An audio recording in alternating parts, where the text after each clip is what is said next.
a mendon që kishte prapa skena apo ishte thjesht një gjak nxehtësie e Jozit për të goditur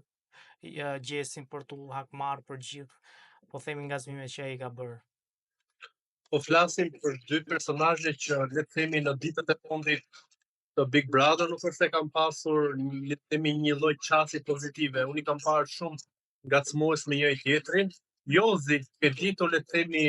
lojën me provokime që bën gjeste dhe që nuk ka le të themi edhe mëshirë për veten e tij, por duke ditur edhe influencën dhe impaktin që ka gjesti, nuk e di pse zgjodhi këtë taktikë që ta ngacmonte, ta bezdiste apo të bënte edhe një lojë. Ndoshta në syrin tim ai ka dashur të bënte rival edhe duke menduar që mund të ishte rival i Gjesit, ai ndoshta do të shkonte kështu në finale, por ai e dinte që përballë Eglit dhe përballë Gertës nuk do t'ja dikte kurrë, por me trurin e tij ai ka menduar kështu, në këtë formë e pashëdhos. Dhe pastaj nëse do të shkojmë tek goditja fatale, jo vetëm që nuk u tregua burr, por u tregua le të themi i pabes edhe qasja në të cilën ai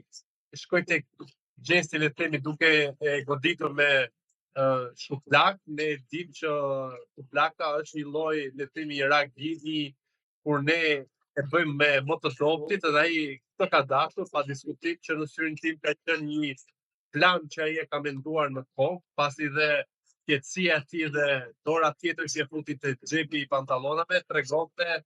që ai është një lloj autoritari në raport me le të themi me të gjithë situatën që ka pasur me Gjestin dhe ka dashur si t'i japi le të themi fund kështu, por i bëri grotën vetës për të dytën herë. Herën e parë bëri kur përdori fjalën denigruese tash Gjesti, por që fundit e fali dhe i dha mundësinë që të rikthente në shtëpi dhe herën e dytë për mua doli më zgjidhje se çu futi. Pozicioni që mori ndaj viktimës që ndeti aty përpara dhe po futi dorën në xhep dhe bëri një lloj veprimi që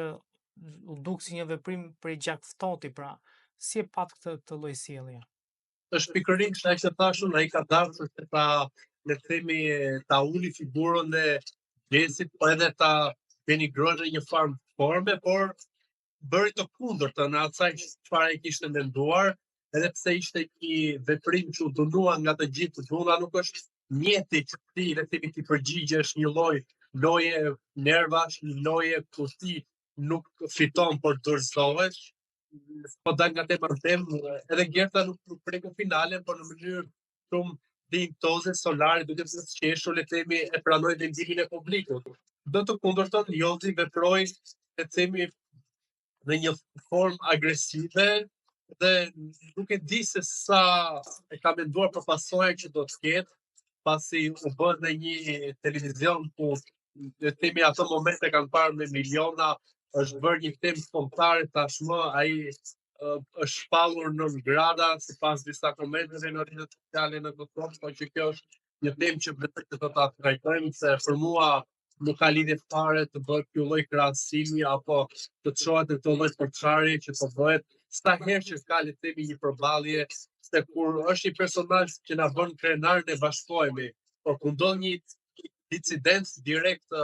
hidhen media, që për mua nuk duhet të shkojë në drejtxhen që mund t'i japi sinjale adresa pa emër në rrjetet sociale që komentojnë këtë përçarje. Por po, për mua Jordi e ka menduar shumë mirë, ka qenë le të themi gjakftohet kur e ka bërë se edhe qëndrimi i tij përballë Gjestit, duke parë të le të themi të rrëzuar aty, është sikur po ndjej një lloj kënaqësie dhe një lloj përmbushje të një egoje prej budallit, më falni për fjalën, por të mendosh dhe të godasësh dhe të dhunosh në 2025 në shende një prapambetje për personazhe që nuk e kanë më në vendin në ekran. Si e keni parë menaxhimin e situatës që u bë më pas nga produksioni dhe nga Top Channel? Është një situatë kur askujt nuk i shkonte ndërmend që mund të ndodhte në një transmetim live, pasi skenën të gjithë e pamë dhe nëse le të themi do ta kishin ditur në një pikë, nuk besoj që do ta lejonin që kjo pamje të jepte në ekran. Mendoj që vepruan mirë, pasi ja lanë dorë autoriteteve dhe u i distancuar le të themi nga veprimi i Jozit,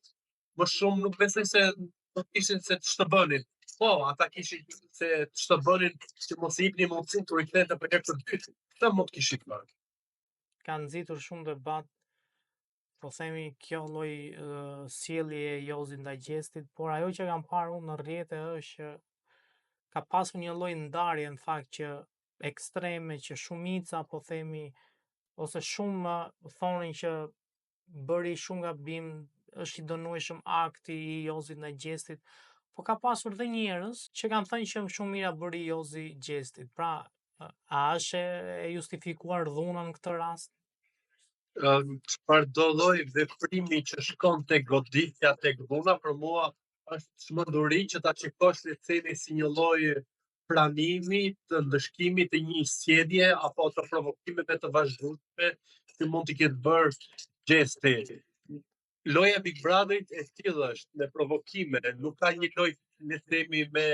libra, me intelektual apo jo. Loja Big Brotherit është një kufi e mbyllur ku të gjithë le të themi do hajnë kokat e njëri tjetrit në mënyrë figurative, pra do të testojnë se sa do të dalin nga vetja me lojët e ndryshme që bëjmë njëri tjetrin, po edhe me rezistencën ato format. Për mua asnjë pikë në asnjë pikë nuk mbështetem provë dhunës. Dhuna është mjet i personave që nuk kanë logjik. Për mua nuk është shembull as pak ata që mund të mbështesin, nuk e di se sa mund të jenë ata që mbështesin le të themi agresionin apo dhunën. Është një keqardhje që ende këta personazhe le të themi publik flasin apo dhe përkrajnë dhunën si një formë le të themi pranimi për një lojë e cila Jozi nuk e duroi dot, e humbi kontrollin, por nëse do të shkojmë tek këta njerëz që pranojnë dhunën, atëherë edhe Rozana ato denigrime që bëri Jozi duhet ishte çuar dhe duhet ta kishte goditur. Por çfarë bëri ajo? E fali. Pra ky është ndryshimi dhe ky është mesazhi më i bukur që mund t'jepet në një le të themi në një emision. Pa diskutim, nuk mund ta pranosh le të themi denigrimin që të bën tjetri, por nuk mund ta dhunosh se nuk ka logjik e gjithë kjo trisni ose i gjithë kjo mentalitet që mbështetet tek dhuna, se dhuna nuk zgjedh edhe nuk zgjidh asgjë, përveç se shkakton humbje në njerëz, shkakton edhe në pasoja të cilat mund të sjellin le të themi rreziqe apo dhe skema të tjera. Dion, kemi 4 finalistë. A mendoni që të 4 e meritonin finalen apo është dikush tjetër që duhet të ishte dhe s'është? Pa diskutim në mënyrë le të themi 100% Gerta si është hedhur vendin në finale, a ka qenë një lojtare që unë në komentet që kam bërë e kam treguar se çfarë loje ajo ka bërë dhe që patjetër ka pasur mbështetje nga publiku dhe është një për mua është një disfat e vetë për produksionin që nuk ka në finale një personazh si Gerta, të gjithë lojën dinamike që ka bërë për të gjithë le të themi lojën e vetme të drejtë për drejtë, edhe më njerëzor ne treguhet në çastin e fundit kur ishte situata le të themi e dhunës në krahasim me Rozanën dhe Laekin, të cilët për mua sikur e shijuan tamin dhe pa diskutim që më vonë ata reaguan, por në çastet e para qëndruan sikur nuk ishte ndodhur asgjë, ishte Gerta ajo që veproi në mënyrë të menjëhershme, duke mbajtur dhe duke i dhënë ndihmë Xhesi, pra mbajti Jozin që mos ta agravonte situatën, se mund ta godiste sërish, po edhe u kujdes për Xhesin për ta thënë në vete pasi patjetër të rëndit nga goditja që i bëri Jozi. Pra sigurisht kjo Gerta që është lubuar nga banorët aty brenda duke e cilësuar si të ftohtë, edhe në momentin më le të themi më të rënd që ka ndodhur në këtë Big Brother, ishte ajo që u gjen dy personazheve pranë. Sonte kemi dasin. Martohet Gjesti me Eglin. A kemi informacion se kush do jenë dasmor, duke qenë se kanë ngelur vetëm pak banor aty, domethënë vetëm janë 4 finalistët? Besoj që do të jetë një dasëm e vakët, duke më parë edhe situatën e themi e pranit të punës. Besoj që mund të jenë disa banorë, që di se sa do ta lejojnë produksioni këtë, pasi mund të japin informacione, por loja nuk ka mbaruar. Gjesti e fiton. Por padyshim që do të ketë të ftuar hispanor, mund të kemi artistë që të performojnë. Për mua është pikërisht vjedhja që është bërë Gjergjës, që ndoshta nuk do ta bëj këtë dasëm që të shijohet nga të gjithë, por nuk do të flas para kohe, do të presim mbrëmje për të parë se si do të vijojë, por që është një dasëm që më mirë kishte bërë më përpara se sa tani, por këto janë dhe le të themi mekanizma të produksionit për cilë tjetër qasje, pas të gjithë zhurmër që është bërë me këtë skandal, me këtë dhunë që u shtrua, gëzimi i bërë mirë të gjithëve. Kush do jetë në dyshe në fund të finales dhe kush e fiton Big Brotherin, dhe a do jetë një fitore merituar apo do jetë një dhënje, le të themi, fitore? Unë në dyshe kam parë Gjestin dhe Gertën, pa diskutim për mua është një humbje madhe, nuk ka ndodhur ndonjëherë në Big Brother që i përfitash si ajo të mos në finale.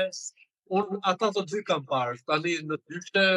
nuk e di dhe nuk dua të jap mendim pasi ajo që unë kam mbështetur nuk është më në atë shtëpi, por sipas të gjithë gjasave, sipas të gjithë rrjedhës të lojës, do të jetë Gjesti dhe Rozdana, dhe Gjesti e meriton me 200% fitoren. Redion, shumë faleminderit për intervistën. Të lutem, kënaqësi të madhe.